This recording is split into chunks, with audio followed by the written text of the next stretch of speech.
Hello, my name is Mel. I am the marketing director for Roadside Dental Marketing, and copyright is my specialty, but I have to say email marketing is my favorite marketing platform. Why? Well, because it's hands down the best way to build genuine relationships with people. It's that one-on-one communication you can have with someone. The proof is in the numbers. Email marketing has a 4,400% ROI.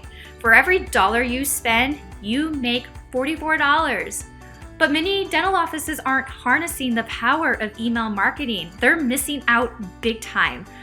So I want to share with you 3 unique email strategies that are tailored for dental practices. And I'm not going to be talking about the lame, bland, generic newsletters that your PMS software has, those ugly templates that honestly never get used, right? I'm going beyond that. I'm going to go dive deep on what we've done as a marketing agency and give you some examples of what good email marketing strategies look like and what those emails look like. And then I'm going to share with you some benchmarks that will tell you if your emails are working or not, and some actionable steps to make sure you can elevate your success rate. So let's dive right in. All right, so email marketing strategy number 1, newsletters. These are the news emails that are going to be sent to your entire email list. Active patients, inactive patients, maybe new leads that you got from patient generation funnels that didn't become patients. And the goal of these emails is to provide value. It's never to be salesy. Give away as much free, valuable information to people as possible because they're going to notice. I want to tell you a story about a guy named Robert Stevens. He is the founder of Geek Squad. You've heard of Geek Squad, right? From Best Buy. Well, before Best Buy took over Geek Squad, Robert Stevens had no advertising budget, but he made videos and he gave away free information like how to fix your computers, any other tech help, and people noticed. It turned Geek Squad into a household name, and that's when Best Buy took notice. And that's because he understood the art of giving and how giving away information for free turned into sustainable growth. And that's what newsletters can do for you. Here are some topics that you could talk about in your newsletters that are considered valuable for patients that they probably don't even know. Give away dental tips for taking care of your teeth while you're pregnant. Here are some TMJ exercises you can try at home. Perhaps you could share a family recipe that people will die for. And then how about sharing some dental jokes? I mean, it could just be something you throw in there with your valuable information. Just give people a laugh, something to smile about.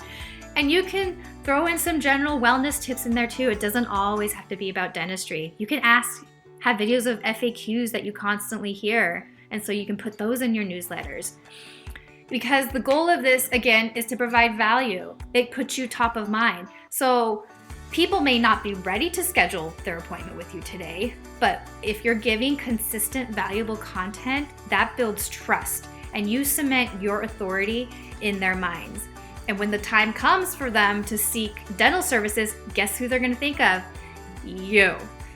Here, let me show you a great newsletter example that we made for a client. Okay, so here's a great example of a newsletter that is providing valuable content and it's not coming off as salesy. So this is Love Your Smile. And you can see that starts off with a joke. What's harder than high school calculus? The kind stuck on your teeth. And then it goes into tartar calculus is hardened plaque that cannot be removed by brushing. So it's just a humorous way to tie in dentistry in here. It gives you a little laugh. And we have another dental joke here. And then here's a great valuable tip about dentistry, like wait 1 after eating or brushing your teeth, and explains why. And then we include a healthy recipe on how to make homemade popsicles. We include a team member in here just to show off, just to add that human touch and make it personable as a connection. And then here is where we have like a refer a friend. This is where a subtle way to make a call to action if they're ready, as if it's a current patient. And then there's their contact information at the bottom. They're ready to schedule that appointment if it's for the patients that have been putting off dentistry. So yeah, this is a great example of a newsletter. And obviously, it doesn't need to be this fancy design like this is, but hopefully this gives you some ideas on how to craft your newsletter and just providing that valuable content for your patients. Email strategy number 2. This is what we like to call the new lead nurturing sequence. And what that means is, let's say someone spots a paid ad of yours. This could be through Facebook or Google, and you have an enticing offer, like a new patient special, a low monthly payment option for high ticket services like dental implants or braces. And they're intrigued. They're like, ooh, I want this $99 payment on braces. I'm gonna fill out the form. Job done, right? You got yourself a new patient. Not quite. These people are what we like to call them, they're at the top of the funnel. They're cold. They might be curious, they're intrigued by what you have to offer, but they don't trust you just yet.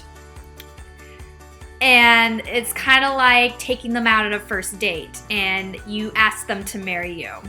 And that's a tad too fast, don't you think? So what we need to do is get these leads to nurture, to get them to trust you before they even enter your dental office. And that's where the new lead nurture sequence comes in. It's an automated emails, an automated sequence that highlights your expertise, your offering before they even step into your office. And some ways you can do that is you use video. We should always use video for everything. Let's just assume every topic I tell you right now is video. Use videos to answer FAQs. Tackle common misconceptions or barriers that they're undergoing of why they're avoiding treatment in the first place. Offer valuable insights like those newsletter topics I told you about. You can use those for your new lead sequence. You can repurpose that content. Share testimonials and case studies related to your offering. Introduce yourself, introduce your staff. Again, videos are the key. Do this through videos. And so by the end of the sequence, they should feel familiar with you, they should trust you, and be ready to commit to treatment. And when they finally do come in for an appointment, they are ready to say yes. So here's a great, I'm going to show you a great new lead nurturing example that we've done for an office, and hopefully you can get some ideas from it. All right, so here's a great example of a new lead nurture sequence. So we did this for Heights Orthodontics. We did a paid ads campaign with them where they offered low monthly payments on braces, and it succeeded really well because of the offer. And then we also did a follow-up nurture sequence when if they didn't book online, their appointment online, we would send them through this nurture sequence. So this is the first email they get. And you can see we have a fun little GIF in here, welcoming them into the practice to show the team culture and just get them super likable. And it's just letting them know that we got their interest in the braces promotion, and we'll be here. You can schedule your appointment, or we'll be reaching out to schedule your appointment on here. Very quick, very fun on here. And then the next one is just addressing a barrier, which is finances, and letting them know that finance shouldn't get in the way of your child's happiness. So this is where we're just saying how we make it affordable and what they can expect their first visit. And you can see we have this fun little video that they created on what they can expect. That walks them through the office, saying we got slushies, here's our team, here's everything you can expect at your appointment. So it just helps make that familiar face on there and get them to like, okay, I'm ready to schedule. Click that online, schedule online button.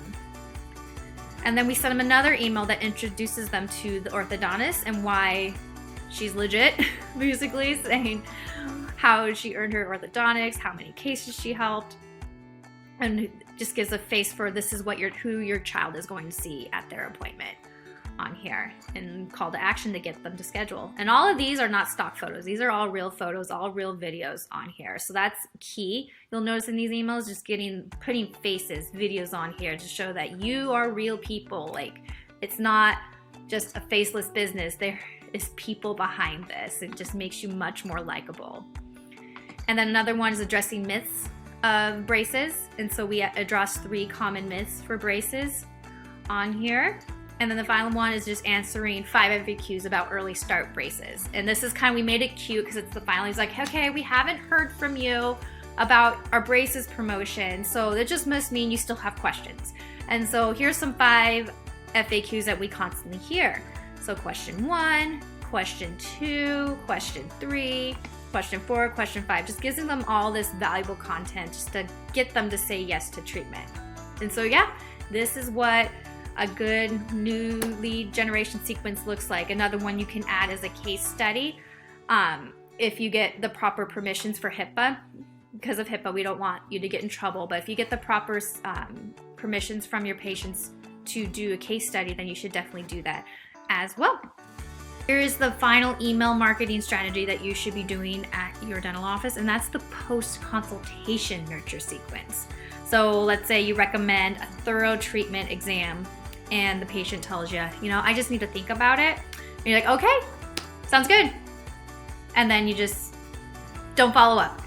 Maybe a call or two, but nothing happens. And again, this is where I talk about people have a lot going in their lives, so they're not going to remember. So this is where you can do a post-consultation automated nurture sequence that is just subtly reminding them about the treatment that you propose to them. But again, we're not going to be salesy here. You just want to do a well-structured post sequence that provides a lot of value and answers a lot of common questions. So here's some possible emails you can do. You can address common questions and concerns that patients might have had after the consultation. Share relevant case studies. Give them a glimpse of what could be possible for them if they pursue treatment. Remind them of the benefits of the treatment you recommended to them. And discuss any barriers or apprehensions they might have, especially costs. Let them know that there's ways to work around costs so they can get the smile they deserve. And then position yourself as their guide and support throughout their dental journey. You're always here for them. It's just being subtle and providing value, showing you care. And here's a bonus tip. Once you've walked them through this automated sequence, depending how many emails you send them, you can transition them into your newsletters, whether it's weekly, bi-weekly, monthly, however you want to do for frequency. And you just keep providing that free content that you're sending to all of your patient database, because this is just ensures they remain engaged and informed, and it's just keeping you top of mind, like I've been saying throughout this whole video. I want to show you a post-consultation sequence we built for Allen Family Dentistry, and this hopefully can give you some ideas of what you can do for yourself. I wanted to show you a great example of a post-consultation email sequence that we did for Allen Family Dentistry, and this is for veneers. And we even included free resources for them to check out whenever they have available, just to help give them that valuable information. The second email is just really honing in on the benefits and how veneers will change your life, just subtly reminding them that, hey, it's been a while since your treatment. Here's a reminder of what veneers can do for your smile. And the next one we did was a case study. I blurred out the video, but this is a real patient testimonial about veneers that will link to the video and why patients are choosing veneers. This next one is talking about cost and why it's a huge barrier, and they design flexible payment plans to make care more affordable, and just reiterating what veneers can do to change your life. Natural smile, you won't feel embarrassed, love your new smile for years, and include a before and after in there, saying they never regret it. They don't regret paying the pain for their veneers, but we can find ways to make it affordable for you. This next one is meet the doctor, and just reiterating the authority that Dr. Allen has, that he knows what he's doing, and they really want to change your life, that they really care. They're really going to help you. They're going to make sure that you love your smile on here. And the final one is just going to the nitty-gritty. This is what you can expect with the veneers process. Step 1, step 2, step 3. Does it hurt? And then a call to action to call them. And then this is kind of just going all out of just the emotional benefits of what's going to happen when you choose veneers. Do you have crooked, chipped, gap stained teeth? What happens when you have a beautiful smile? Just picturing themselves in the future when they finally choose themselves, that you're going to have no regrets. Just let us know what we can do to help. And that is a post-nurture sequence that you can apply for your practice. That you saw 3 different type of email marketing strategies that you do. How do you know if your emails are working? How do you know what you're sending is actually valuable for your readers? Because I talked about value all the time.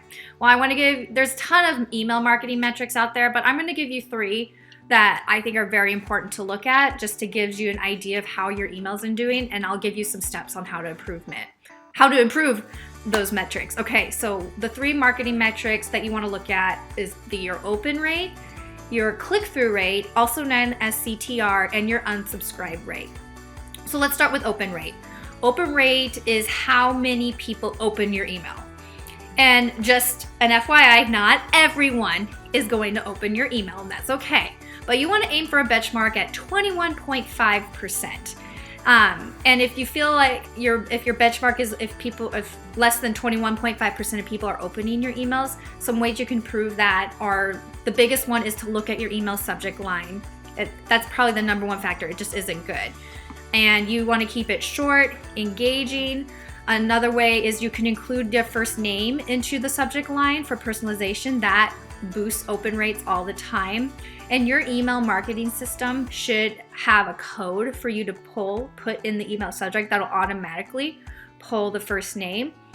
And here's a tool that I absolutely love to use to test out if my email subject lines are good. It's called the email subject line tester, and all you have to do is take your subject line, paste it in there, and you click, and then you just let it analyze your email, and it'll give you a grade. And if you keep scrolling down, you can see why it grades so high or so low, and gives you options on ways to improvement. I use it every single time I write an email, and it's so effective, and it helps get my open rate really high. It's above the 21.5%. I'm usually around 30%, which is way above the standard. Another way you can help improve your open rate is including the preview text. And that's where you see the email subject line, and then there's text right next to the email subject line. And that is another way to put that. You can extend on your subject line in there, and that's a great way to add in there. And most email marketing softwares have this. So that is how to improve your open rate. The next one is your click-through rate, which is your CTR. And this tells you if people are engaging with your email. Are they clicking on it? Are they enticed enough to click on the link you provided for them? And usually you want to aim for about a 1-2% CTR rate. And if you find that below the 1% rate, some ways to improve that is just having big calls to action, big buttons on there to like read our blog if it's linking to a blog post or anything. Watch our video. That helps a lot. Make sure your copy, the content you put in your email, is easy to read. It's not big, bulky paragraphs, or it's not very long. It's 1 sentences. You bold some stuff. It's just very easy to digest, and see if you can cut it as much as you can, because people don't like to read. So the less you provide them, the better. And then just making sure, another way to look at it is just making sure it's what people are wanting to read about. A good way to ask is just asking your current patients, like, hey, what would you like to know more about dentists? And get that feedback from them, and then you can make emails about it. Let's talk about the unsubscribe rate. So here's the thing. People are going to unsubscribe from your emails, and it happens, and it actually can be a good thing, because this is a way to clean your list. Maybe someone moved out of your local area, or they just aren't your ideal patient. So that's a good thing. You're getting a more dialed in list to the people that you want to serve, and ultimately get them to say yes to treatment. But you should be concerned if your unsubscribe rate is above 0.5%, because if you get too many complaints, it could hurt your reputation and your email deliverability. So you just want to make sure that you want to check your emails and just see what's going on, why it's on a high unsubscribe rate. And one way is like, maybe it's the content, maybe it's just not what they're interested in, and you just need to evaluate what you're sending to them. Consider the frequency of the emails you're sending. Maybe if you're doing it every day, back up, maybe do once a week or once a month. And then another way is personalization. Like I said in the email subject line, personalization is huge and can boost your open rate. So adding their first name in the email subject line, the preview text inside the email can be huge and can lessen your unsubscribe rate. So yes, that's it about email marketing. And I hope these 3 marketing strategies and these 3 metrics were valuable to you. If you have any questions about email marketing, please feel free to reach out with us. We're more than happy to sit down with you and just strategize. This is what we geek out about. So feel free to contact us if you need anything.